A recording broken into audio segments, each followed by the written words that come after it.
Always go Great. to Savannah. This is better than the show. We should have kept them on. You could talk about Galveston. I did see like a Galveston Ghost Tours car when I was passing You're driving talking about around. I thought of you guys. we actually had someone from the Galveston Ghost Tour on the show once. Oh yeah. Yeah, I don't know when, but it was probably years ago. But yeah, definitely. Don't they All do go? right. Well, we are coming in now. You guys have a great show. Yep.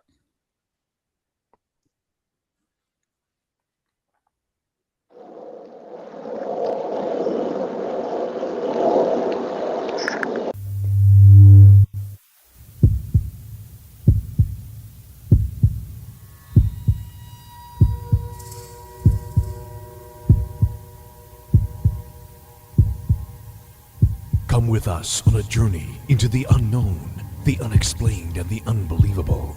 We will test your senses and challenge your beliefs. A world where science and religion clash. Or do they? You will meet real people and hear real stories, but you will not believe. You will witness strange sights and hear strange sounds, but you will not believe. This is the New England Ghost Project. Welcome to the nightmare. Good evening, everyone, and welcome to Ghost Chronicles International right here on TojiNet Parax Radio. I am Ron Kolick, your host, the gatekeeper around the unknown, the unexplained, and the unbelievable, New England's big mouth. And with me, my co-host from Wales, which is sweltering right now, I understand. The gold standard in ghost hunting, which is probably melted down by now, and the god of infrasound, Steve Parsons. Good evening. It's a warm one. Is it really? Well, it's currently in the 90s, Oh, and we don't have aircon, oh, and we have humidity of 91%. oh, so sad. Too bad. Yeah, so it's going to be a very short show tonight. uh, yeah. Well, anyway, it may be a short show, anyways, because you know what today is. Put your foot in your mouth day. For me, very much so. Uh, but yes, today is, and we talked about it last week, is the 24th. And Yep. it's just about this time now that Yep. Scotland is playing Brazil in Miami, and we're waiting for the alien invasion. I've got all the webcams on. Excellent, excellent. Make sure you get it all. We can post it on our website. We'll get probably 6 or 7 hits for sure. Do you think it'll happen? I don't know. I really don't. I'm curious. Because What would you like it to happen? with 23 million followers, she got to be right. I Well, yeah, but even a stopped clock is right twice a day. mean, the How many of these? I mean, we stopped. We on the West Files. We used to keep a tally of end of the world predictions, mm. and there was You did some neat stuff in the West Files. Sorry about that, Yeah, guy. we used to as I say one of the things we used to do was keep a tally on the end of the world predictions, and well, we're all still here, obviously, but there were so many of them, and what was quite funny was how when the date came and we'd all survived, then the person making the prediction would go, "Oh well, they've communicated with me and said they actually meant next week." Oh, the year 2027 or something. Yeah, I 2029. misread the Mayan calendar Yeah. for my desktop planner. Yeah, remember the Mayan calendar? That was supposed to end too because of that. Yeah, But they yeah. forgot. All they had to do was turn it on the other side. So I don't know. Y2K. Y2K. I have in my drawer right here in my desk. I have the official government packet was sent to all businesses for the Y2K disaster. It has all the I information. have a bump. Well, it's a desk sticker. Mhm. That I've only found recently. Actually, I put it away and lost it, and it was "Are you Y2K prepared?"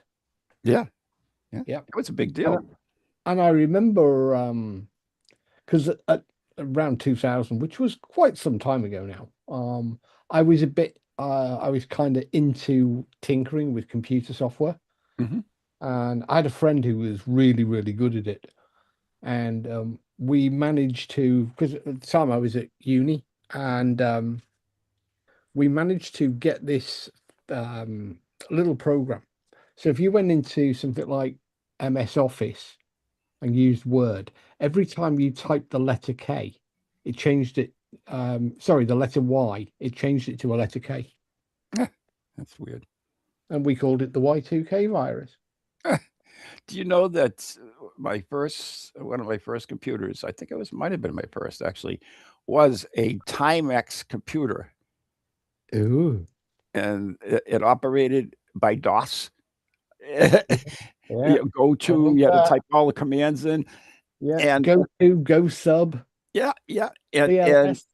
it was like I had an inventory control program, so it was actually on a cassette that you would connect to the thing, Yeah. and oh my god, yeah. What was I the still first one I had? It was a Tandy TRS-80. Oh yeah, Tandy, yeah, that was a good one. Yeah, I had 10. one, And it had the big floppy disks that were properly floppy, the 5 and a quarter. 5 1/4 floppies, and Yeah. you put it in, and you had a word processor, Mhm, and there was one game it could do, and it had a mono green screen. mhm, And I think I also, because it was given to me, it was gifted to me mhm. when a friend's business folded, and it had the additional portable like memory thing on it that Yeah. was that it cost about £6,000, Oh god, yeah. Phew, and it had, I think it was 128K memory, yeah. not I bought gigabytes, yeah, kilobytes. yeah, I know. My son's I bought his first computer, it was a IBM monochrome, big ass thing, and, yeah, it was pretty much the same thing, so, I mean, yeah, and sloppy disk, I always called them sloppy disk, the floppy disk, that they used to have, but, and then we got better ones, though, and one of the coolest things, though, was, uh, when I got my son a decent computer, is that I also bought him a telescope, and the telescope came with software, which was still, by the way, on a 5 1/4 inch disc. So we're talking a better computer, but still, archaic for not times. And you could put it in there. And the coolest thing about it, you could, whatever time in history. So if you wanted to see, in 1776, what the sky looked like, it would actually pop up the sky for a particular date. And I thought it was the coolest thing in the world. Yeah, I'm just trying to remember what software I had. I don't really You must have been an Apple guy. no. Apple only really came in the last sort of 15 years. Huh. And prior to that, it was always Windows. But then I got fed up with Windows because you had to like endlessly, if you wanted to plug something into it, it really messed about. Yeah. You had to learn serial ports and all sorts of other stuff, Yeah. put drivers in. And a friend of mine had an Apple, and I just watched. They just bought a printer, just plugged it in the side, and just went, "Okay, yeah, I can print now." And I was like, "Okay, I'm having Apple." I have on my desk sitting here, right here next to me is an Apple product, an iMac with the round base. Yeah. I want to get in it, but I can't remember my freaking password. And No. yes, and you know why I want to use it, which you're going to laugh like hell. I'm sure Roy would. Is that when I first started in doing radio on ghostvillage.com as a podcast type thing, I did all my editing on GarageBand, and GarageBand was a real easy program to operate. And It's still going.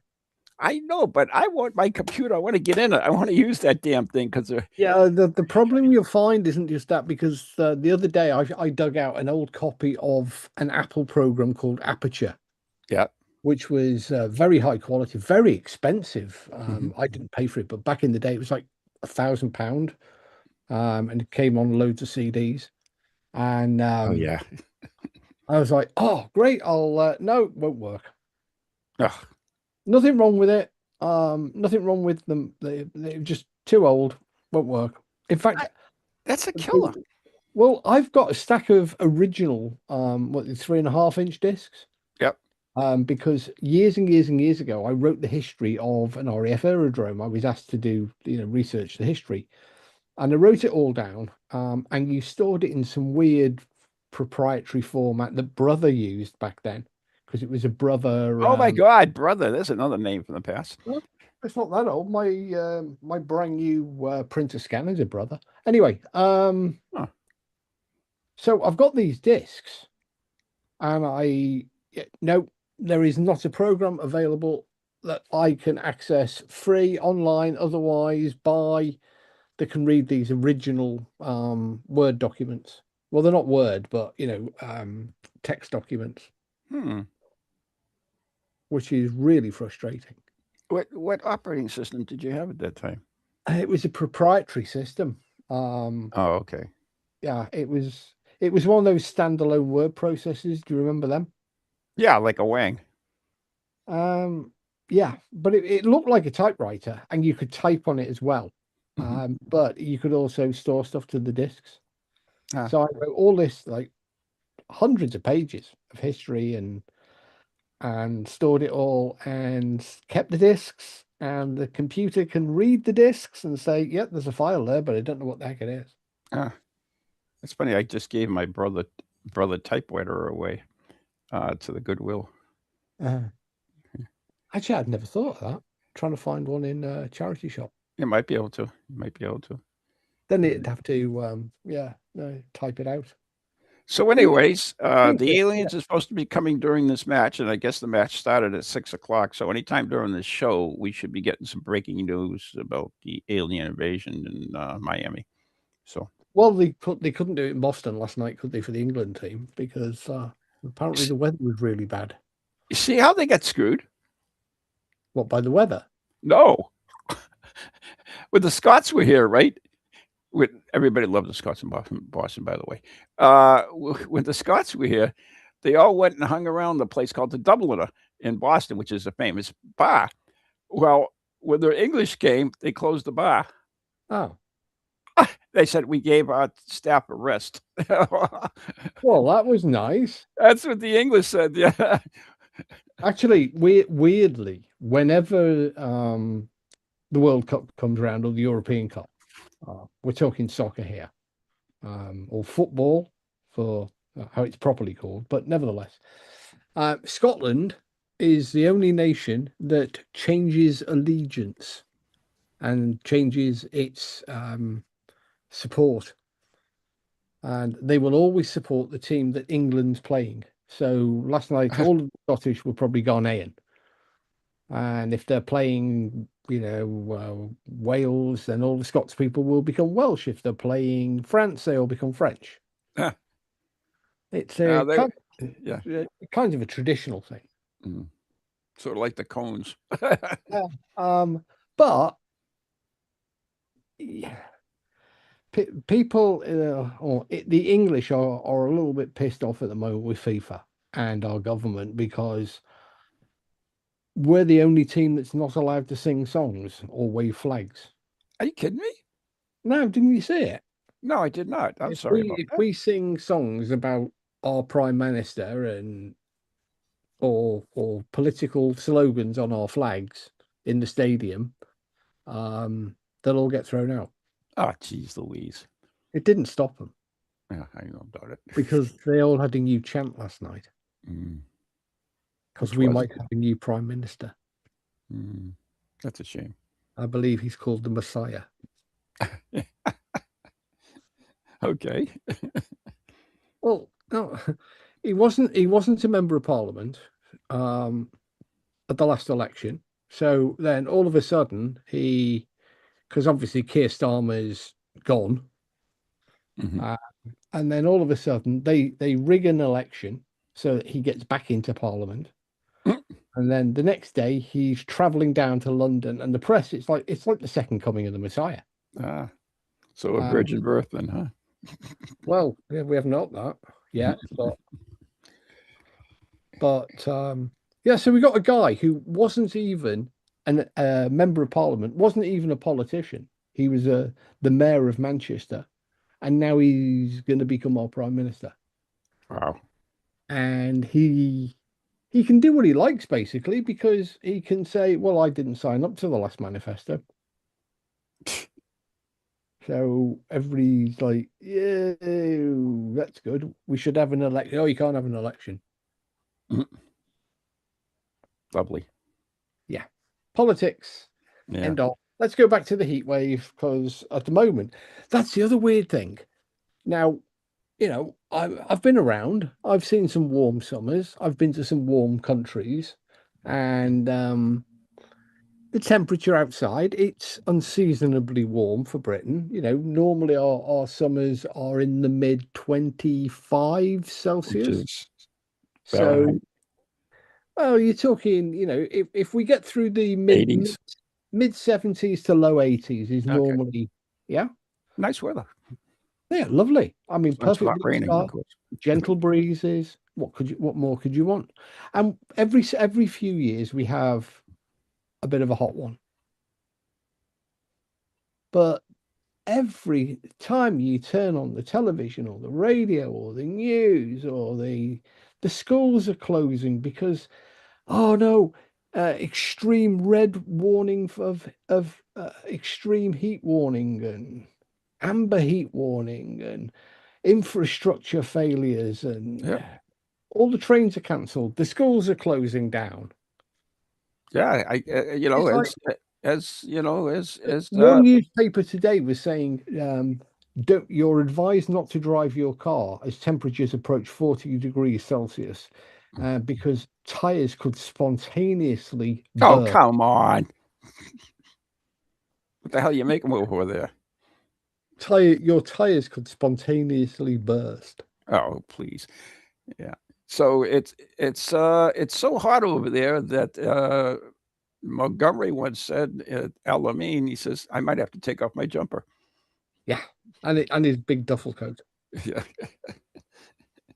But you know, it's all this new generation. I mean, it's not even as warm as it was in 2022, where we were regularly, you know, 10 degrees warmer. Oh, really? It's just it's just a nice summer's week.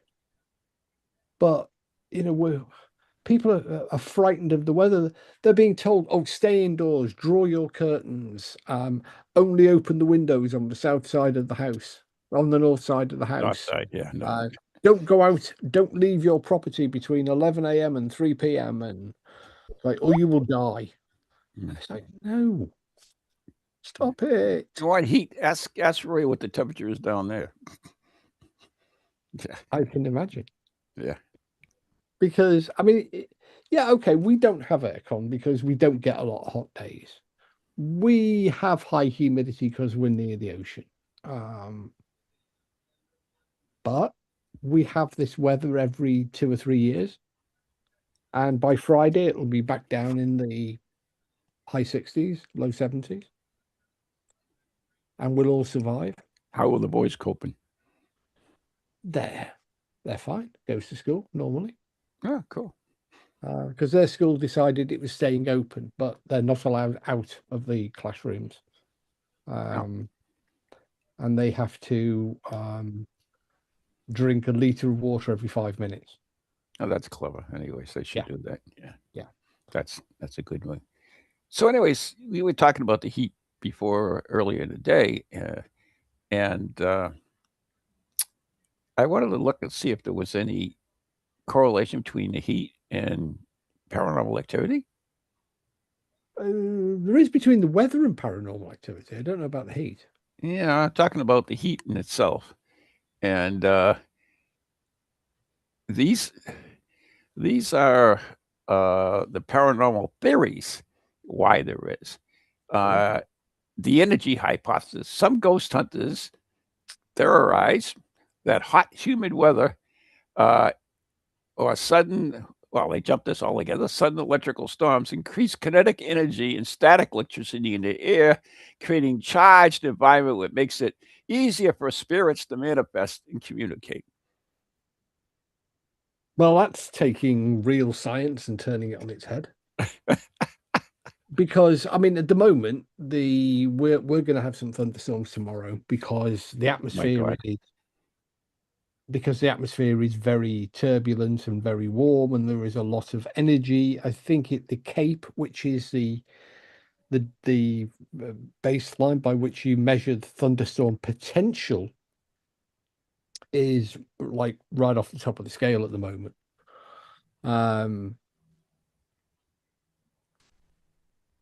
It's There is a lot of electrical energy potential in the atmosphere. Now, how that translates into paranormal phenomena,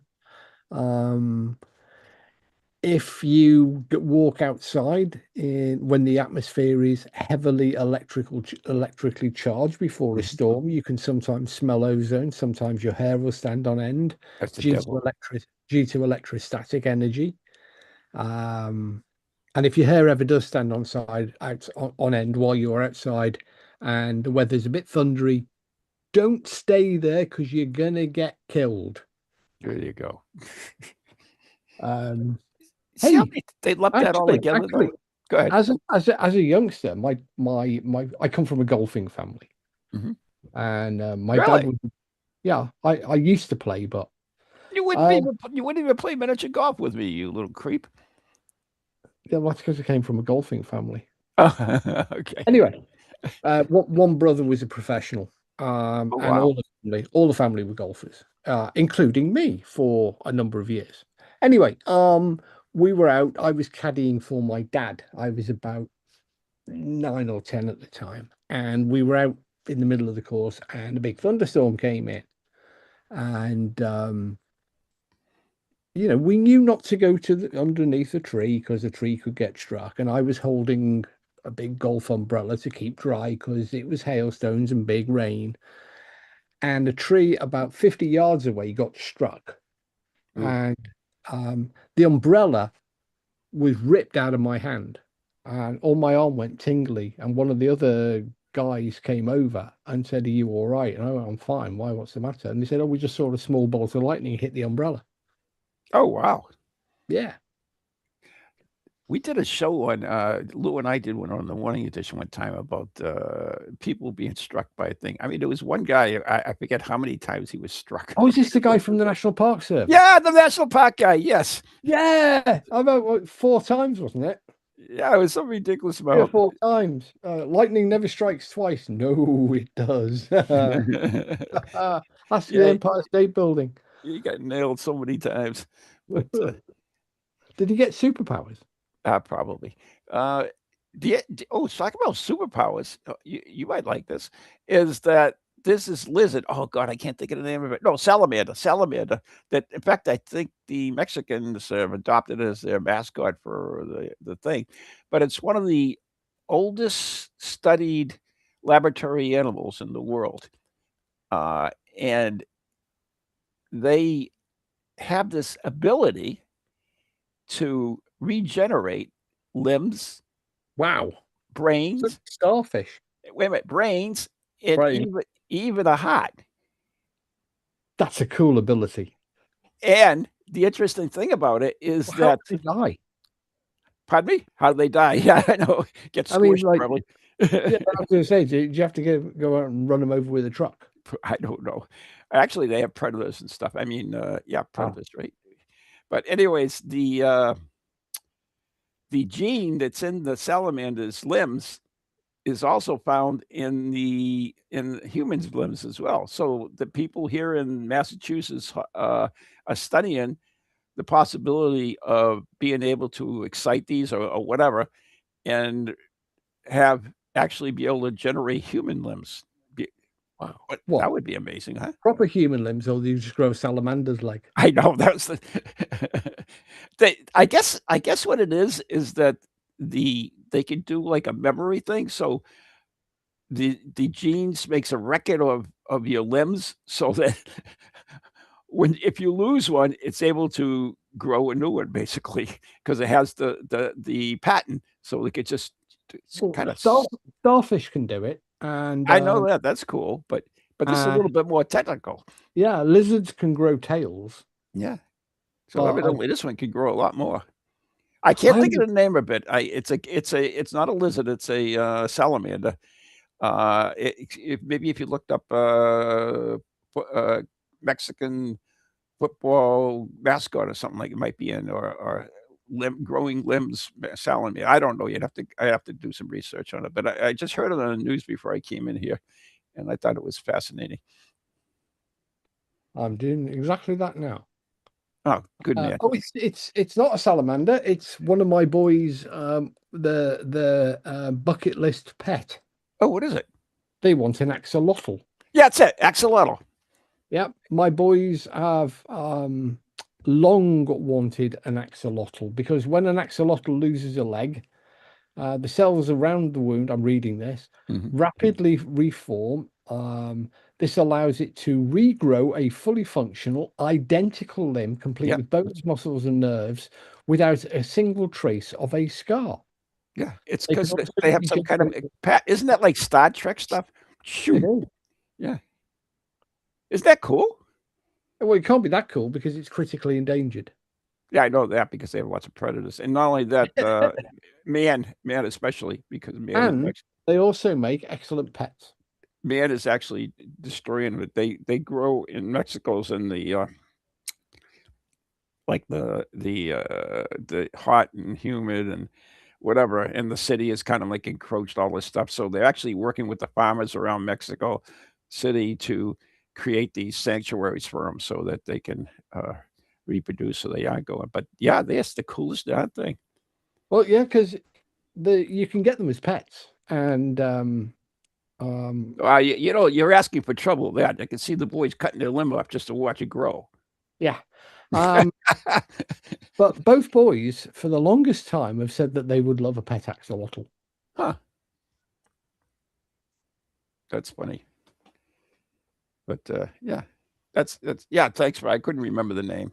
I thought they were salamanders. Maybe I got it mixed up with something else. But whatever. Apparently, they're not anything because they're really just tadpoles. Yeah, so that's a salamander, right? Yeah, they never really they spend like 15 years not growing up. Oh, I've done that all my life. Right. Mind you, if you grew another limb, you could more easily put your foot in your mouth. Or two. Yeah, I know. It's not a good day.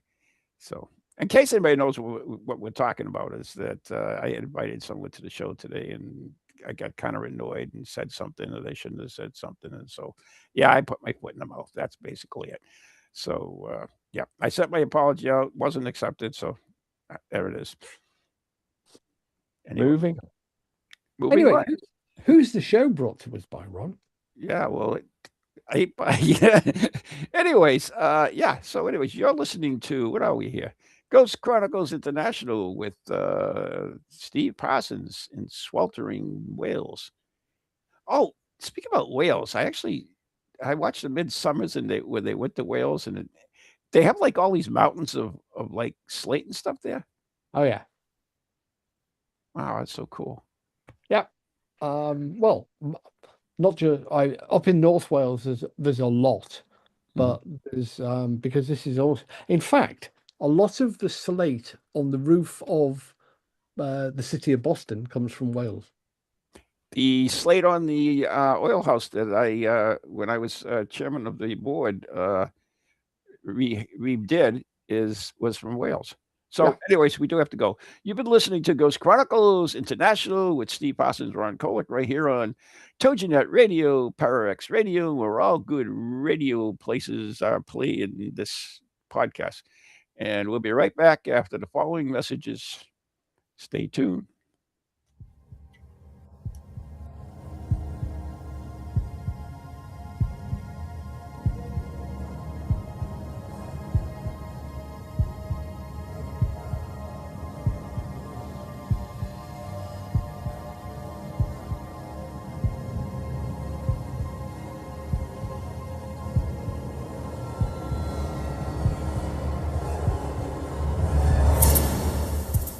Do you have a paranormal event, book, or something else you want people to know about?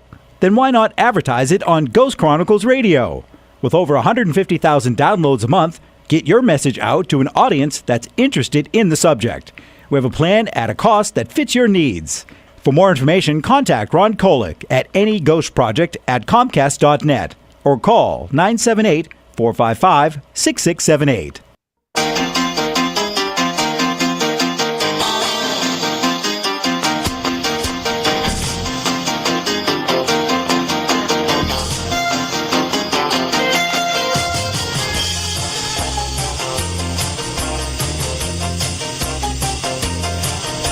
Shadow on the wall that looks like a man. Lord, that lamp just moved on that stand. I got movement in the cellars, I got footsteps in the hall. There's no time to waste, I better make some calls. I gotta get ready, make everything right, 'cause all my rowdy friends are ghost hunting tonight. Hey, round up the team, let's get started. Hey, this is Brother Mike. There's a party and you're invited. We got the camera set, let's turn off these lights, 'cause all my rowdy friends are ghost hunting tonight.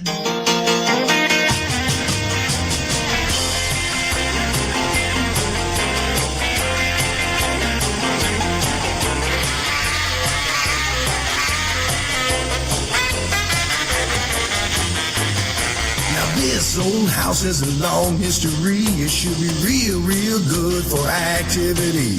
And we got the house wired for sound and got motion alarm setting all around. Got a box full of batteries ready to go, and everyone's itching to start this show. Got our logo tees, driving black SUVs, and that one bald guy with a slick goatee. Hey, round up the team. Let's get started. Hey, this is Brother Mike. Well, there's a party and you're invited. We got the camera set, let's turn off these lights, 'cause all my rowdy friends are ghost hunting tonight. Hey, round up the team. Let's get started. Hey, this is your big brother Mike calling. Well, there's a party and you're invited. We got the camera set, let's turn off these lights, 'cause all my rowdy friends are ghost hunting tonight. That's right. Go get 'em, boys! Explore the seasons of the witch by way of magical spells and practices for each turn of the wheel of the year. Magic for All Seasons offers a fresh approach to a lifestyle that focuses on mind, body, and spirit in the nature-based way that our ancestors practiced throughout the ages. Starting with Samhain, author Marla Brooks, an experienced and long-time magical practitioner, explores the 8 Wiccan and pagan Sabbats that comprise the traditional Wheel of the Year, while incorporating original spells, recipes, incantations, meditations, and more that enhance the magic of each season. Oh, and be forewarned, this book is dedicated to Marla's great-grandmother Sophie, and a powerful witch she was. You'll run into her throughout the book. So don't be surprised if you feel someone looking over your shoulder. It's only Sophie, wanting to say hello.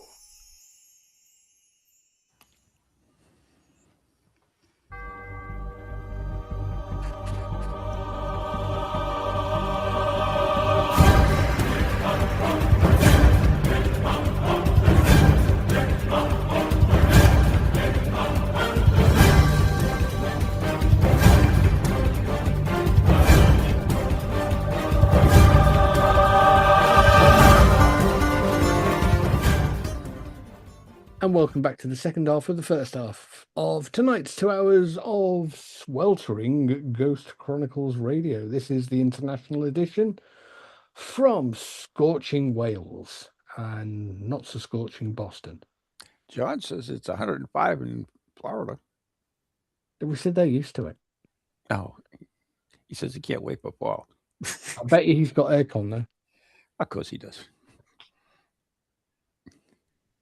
How would you survive without it? I wonder what the temperature's like in Savannah. You know what's interesting? You talk about air conditioning, is actually air conditioning destroyed the neighborhoods. Because back in the old days, there was no air conditioning, so everybody in the cities would sit out in the stoop at night, and they would all talk, and the kids would play and everything else. So it would be like a community. Now with air conditioning, everybody's in the house and they're not going out, so you barely know your neighbors anymore. Well, actually, I can relate to that because obviously people don't want to be in the house right now. So lots of our neighbors are all out in the gardens and they're all talking to each other. Oh, get away! They're talking to No, each other. yeah, Oh. it's Do they speak and Welsh? no, they don't speak Oh, Welsh. thank God. Well, not here. There are parts of Wales where they're encouraged to speak Welsh. Really? Well, the kids have to learn it compulsory at school. Politics. I wonder how hard of a language is it. I know it's got a lot of letters in it. It actually hasn't. It's got fewer than the English. Really? Oh, Alphabet. okay. Yeah. It's weirdly, it's quite an easy language to read. Hmm. But it's the pronunciation. Yeah. There's a few slight differences. I mean, you can learn it, and the kids obviously have to. But it's not much use. And all of the, since the political woke classes got into power, rather than, I mean, I've got nothing against people the vast majority of the natural born Welsh population who go back 5, 6, 7 generations, Mhm. But who don't speak Welsh, are now considered second-class citizens Oh, over that's people, ridiculous. I'm sorry. over English people that moved here, 10 years ago and learnt Welsh, because a lot of the jobs, particularly in local government, are now demanding as a condition of employment. Really? Yeah. Huh. Is this about an optometry thing? I, Optometry, whatever. yeah. Yeah. Huh. So when the kids go to school in the primary school years, in fact, right the way through to the end of school years, they have to compulsorily learn Welsh. Now, if you want to learn something like, because when it comes to your final exams, I don't know what the equivalent is in America, but you have to make certain choices. You about subjects, so geography, biology, history, business management, whatever. But you've got to give one of them up in order to include Welsh. Oh, that's crazy. So, if you wanted to, hey, I want to learn Spanish and French and go and work for, a travel company, or want to work for, in Europe, oh, you got to learn Welsh. I have nothing wrong with people, embracing their heritage. If they, you want to speak Spanish and whatever. But the idea of America, I'm talking about America, is that we are the melting pot. So we've always been blending, so people would blend in, and English became the official language because of that. We all spoke one language, which was a good idea. But now, they're trying to get away from that stuff, which is, English as a second language. So that's a lot of it now. And it's just like, no, that's what this country was built about. And it's like, why are we trying to destroy something that was working? And now it's whatever. Anyways, to get me going. All right. Oh, so going back to the heat, and remember Yeah. that statement I made, and it said, humid and hot, and because Yes. it's kinetic energy. Well, no offense, but if it's dry and like in the wintertime, you have the same damn thing because don't you walk across the floor and you give off shock to I was going to say you are much more likely to generate if they're trying to sell it you as electrostatic energy. Yeah, that's what they're doing. Then very low humidity. So the cold, dry winter months Yep. are much better for increasing the amount of available electrostatic energy. Because the wetter the atmosphere, of course, the more it will dissipate the electricity, because moist air conducts electricity better than dry air. Yeah, I don't know. I did an investigation. Well, it was a public event. I think like last year or the year before. Must have been last year. At Wilson Castle in Vermont. And it was in July or something. It was so freaking hot. I was like, oh, this is miserable. It was.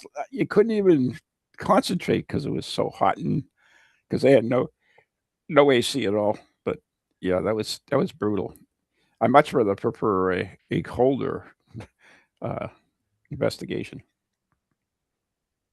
Oh, Um, wait a minute, you'll love this, Steve. So, we slept at the castle itself, but there was no beds or nothing. You had to sleep wherever you could. So Ann Carrigan brings this queen size electric mattress, and she's got an electric pump. She pumps it up. Well, the noise of the pump disturbs the bats, and the bats are flying and zooming all around her, and she's panicking. It was the funniest damn thing. I wish I had run my camera at that time. when thunder roars and lightning splits the sky with white hot flashes, the haunted may just catch a glimpse of a revenant in a pale light of a passing storm. Thunderstorms stir energy in the atmosphere, and according to those who research paranormal activity, they don't say who, they may just stir the ghostly manifestations of those long dead. There are lots of people who witness hauntings, who have homes that they claim are haunted, who will tell you, claims Pennsylvania Paranormal Association director Mark Keyes. Keyes is a retired police detective. They're always retired police detectives, That's or why NASA scientists, who said he has had an interest in paranormal phenomena since his youth. As other law enforcement officials also expressed interest in researching reported hauntings, Keyes founded the group to further investigate these claims of the paranormal. And then, obviously, because he's an ex-cop, they knew I was credible. They know I was very objectively looking at this. I don't know about just because you're an ex-cop doesn't mean that you're objectively whatever. Are you saying that cops are human? That's what they are. I mean, we know that by the number of ones that get in trouble. So Well, I mean, there's a couple of teams over here in the UK that are like that. That are founded by law enforcement or what was the one that when we had pigs. yeah, pigs. That's a good one. And they think that because they were an ex-cop, they have more credibility.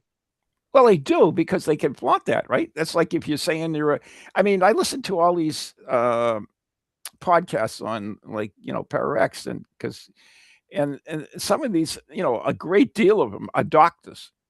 Okay, so that has credibility, right? I'm a doctor, so therefore I have credibility.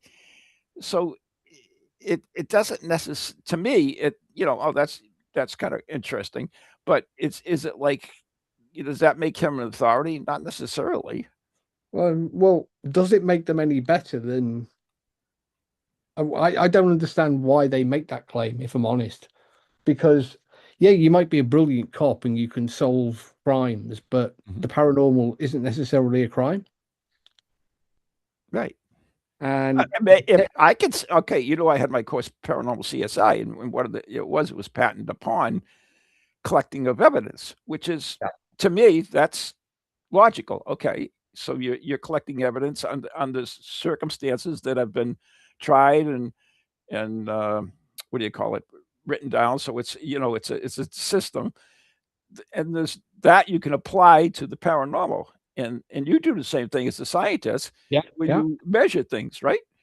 Yeah, I mean, there's nothing wrong with that methodology. Methodology is good. Yeah, because crimes are investigated methodically by a series of processes involving interviewing witnesses and putting together evidence, and Yeah, I mean, I get all that, and they are perhaps someone who is used to it and used to doing it, but that doesn't um, help them with because a lot of cops talk about gut feeling and intuition, Yep.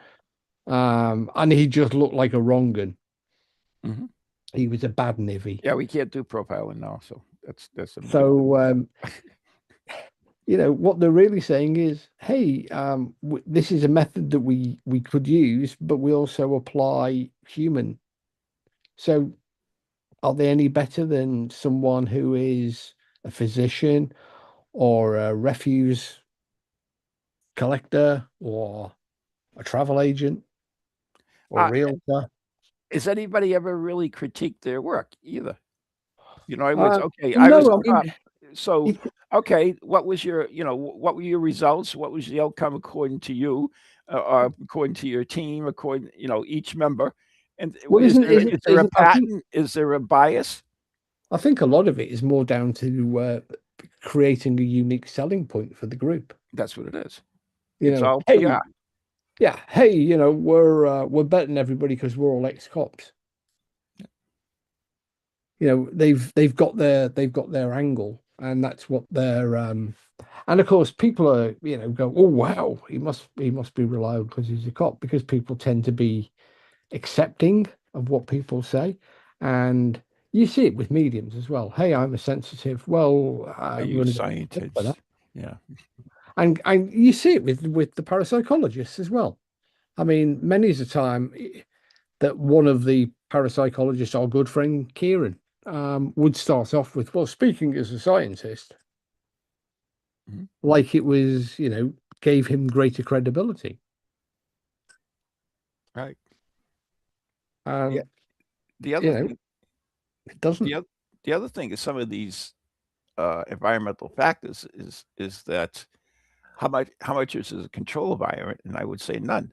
It's just they note something, but it's not necessarily under control conditions. So if there are, I believe there was. Oh damn it! What did I see that study? There was a study that controlled the factors and was able to do research and found no correlation between uh, humidity or heat thing and ghost, the appearance of ghosts. What I forget what the exact thing. It doesn't sound right what I was saying, but found did the Yeah, I study. get exactly what you're saying, but Yeah. you can make a study come up with pretty much anything. I mean, I've read studies that definitively say that infrasound has got no connection with the paranormal. And then when you look through, or people reporting paranormal experiences, and then when you actually look through the experiment, you realize actually the experiment was so badly done Yeah, that the results were meaningless. And anyway, they missed some really obvious data that if they knew about the subject better, they would have spotted, because their training is in psychology, not physics. And anybody with a, a, a decent understanding of physics, particularly acoustics, would have gone, you've made so many mistakes there. And in fact, I did critique one famous experiment and demonstrated that they'd thrown away all of the good data. That they claimed that there was no data to be found, and yet it was there in their black and white in this study. yep. And they went, no, that doesn't make any sense. So they just ditched it. Yeah. So as part of this, I was studying about hauntings in the desert, and there are a lot of deserts that report voices and music and stuff like that. But unfortunately, Oh there's well, yeah. also Where is also it? Singing Sands. yeah, it's also a very environmental factors that come in play here. Especially, we have mirages in the desert, which is, I mean, how many times it's the simplest thing in the world, but how many times you drive down the road, you see some water in front of you and it's not there. Oh It's yeah. I mean, yeah, but yeah, but but it's also an environment that most people are not familiar with. I mean, if you take a Bedouin who's lived in the desert for his entire life, as of generations before, and mhm, then you take a Western explorer and put them in the same environment, the Western explorer will be less familiar with the normal fair uh, enough. Yeah, processes. Yeah, it's like somebody going into a house and for the first time they don't know what the sounds of the house are Exactly. during. Yeah, Yeah. you just don't. But the homeowner does. Yeah, for the most part. And the other thing, though, is on the Bedouin side of it, is that it depends also how they are brought up. If they were brought up under, superstitious stories that, oh, that sound is I don't know, the jinn or something, then that's embedded in their thoughts. So you have that end of it as well. So I mean, it's no, I guess there's no perfect way of doing this. I don't. There are good ways of doing it, and there are ways that'll increase your opportunities to gather useful data. But that doesn't necessarily mean that you have to be a cop or a scientist No. or a psychic to do good quality investigations. Do you think the key It's is time, the length of the investigations? no. Well, yes and no. Yes, as in the longer you spend somewhere, the more methodical you are in looking at all of the different possibilities. You are The more more likely to, familiarity too. well, you become you the longer the greater the opportunity to search for explanations. Whereas if you're just visiting once for 2 hours, you very small chance of finding explanations. Yeah, they do. Yeah, they do. Well, they have to on television or on YouTube or on Facebook. But so long investigations, providing they're done well and methodically, are a positive thing. Whereas you could easily spend 20 years continually visiting the same haunted house and playing with Ouija boards and torches and other stuff and gain nothing except a lot of time there. Was the Borley a good investigation? I believe it was. Okay. Given the constraints imposed by the technology, by the sort of mustering people, it was there were things that could have been done differently. And if it had happened, if he'd done another year, he would have probably evolved, because that's what happens. You look at what happened last time and then you go, well, that worked, that didn't work. We could improve this, we could improve that. Mm-hmm.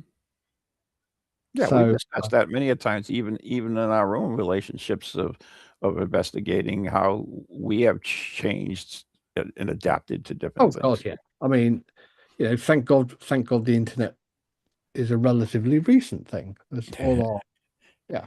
Not all for our me mistakes though, because I very- documented everything and posted it out there, so it's always out there. But you learn your craft. Mm-hmm. You develop, you change your ideas, you change your approach, you evolve. Simply doing the same thing over and over and over, it's the definition of a fool, isn't it? Yeah. You're repeating the same action over and over in the hope that the outcome will be different. It's like putting on the end of Star Wars and watching the movie Star Wars over and over, just in case Luke didn't drop the bomb down the mine shaft. Hey, do you remember? Do you ever see the movie Clue? It doesn't ring a bell. Clue. It's based on the Parker Brothers game.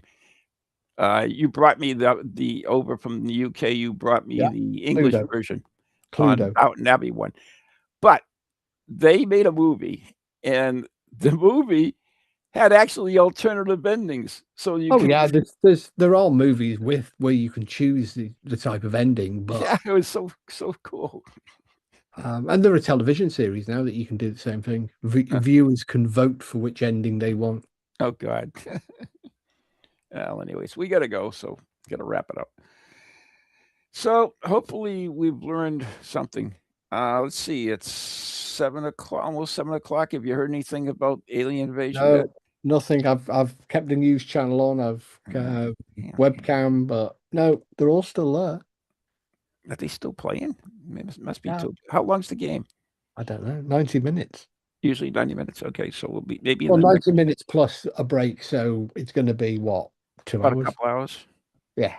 All right, so maybe during the next show we'll have an alien invasion. So, I'll Well, to keep an eye out for that. Have a pitch invasion, maybe. Yeah. Well, we got to go.